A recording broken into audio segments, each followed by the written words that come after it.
Tout étudiant en thèse qui a une vie sociale, qui n'est donc pas en dernière année, un jour était confronté à la question suivante. Ah, tu fais une thèse? Et c'est quoi ton sujet?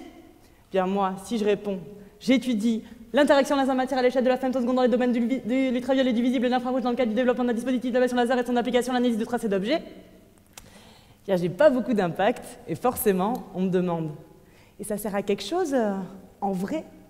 Eh bien, aujourd'hui, j'ai envie de vous montrer que derrière ce titre à l'aspect un peu brumeux et compliqué se cache en fait un sujet de thèse absolument passionnant qui va révolutionner le monde de la science. Oui, tout étudiant en thèse est un peu mégalo. Donc, quel est mon sujet de thèse?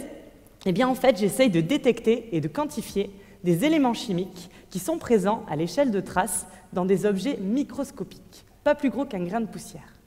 Alors, quel est l'intérêt d'analyser ces éléments? Eh bien, ils sont une véritable source d'information sur l'objet que l'on souhaite analyser. Par exemple, si on analyse des éléments qui sont présents dans l'oreille interne des poissons, eh bien, en comparant avec les données que l'on a sur l'eau, on va pouvoir retracer la migration de ces poissons. De même, si on est sur une scène de crime et qu'on trouve des traces de peinture qui ont été laissées par une voiture, toujours par comparaison, on va pouvoir remonter au modèle, à la marque, même à l'année de la voiture. C'est donc des éléments qui sont extrêmement intéressants. Mais le problème, c'est qu'ils se trouvent dans des quantités de matière extrêmement faibles.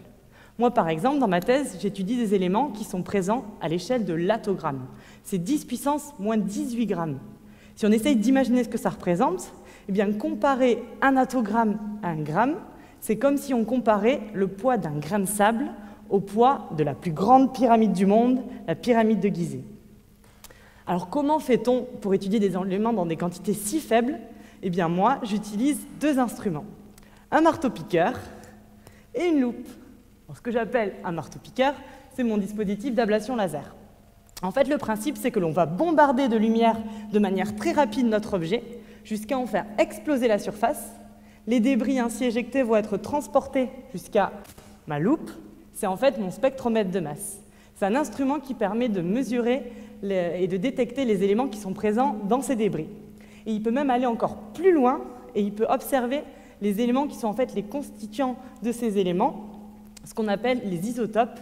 C'est en fait ce qui représente leur empreinte.